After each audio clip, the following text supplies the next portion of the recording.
We hope that this, like an Ideas Fest, will have that spirit of interchange.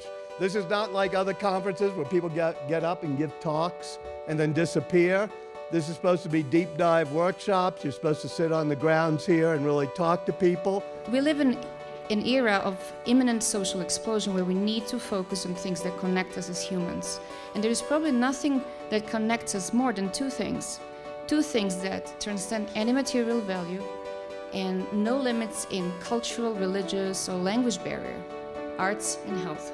But in my country, poverty, lack of education, lack of political will, and religious extremism by groups such as Boko Haram have impeded the delivery of good health care. But I still dream.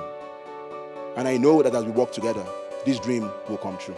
And in order for us to meet the need of those new people, the 2-3 billion more people that will be on this earth during the lifetime of my grandkids, we're going to have to increase agricultural production by 70% worldwide. To do that, it's going to require as much innovation in the next 40 years as we've had in the preceding 10,000 years. So we start with shining a light on the problem, doing surveillance, tracking, seeing what the situation is, and trying to understand what the risk factors are for mental illness or for suicide or for violence or for other problems. Poor families who cook have healthier diets than wealthy families who don't.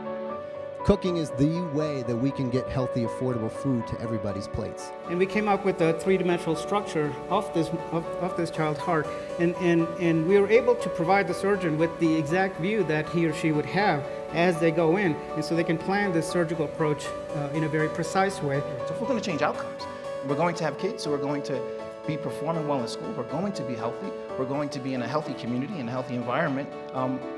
How could we create it as a community? And this last piece to it, I think, was also, how could we create it so that it could be replicatable? Building a culture of health is going to take all of us working together towards a common goal. It's going to require new partnerships. It's going to require us to stand on the shoulders of others and turn small victories into national successes. We can do it if we spotlight and support those initiatives that are working, and then learn from those that aren't. We're saving more people than ever before. We've had 22 successive years of decline in age standardized cancer mortality rates. 1.3 million people will have a birthday this year that wouldn't have had otherwise. We don't take collective responsibility for each other, and I think that's where it starts. And how do we ensure that the confidence level of all consumers of health in our country remains high, and that we can deal with the quality and the cost implications of all this in a meaningful way? There's two different worlds. The world of ideas that are not put into action. It's happening in Kenya, where the UN Habitat build houses the government, nobody lives in. They didn't consult us. There's a culture that's going on in the communities. So my advice is that let's all leave our box and talk to the people.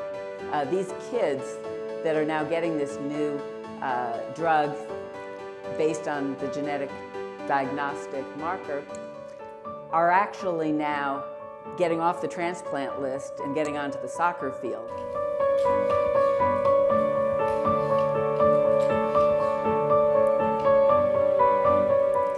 So when I walk and I stand tall in front of you, it's emotional for me too. A nice role reversal's happening. I'm standing and you're all sitting.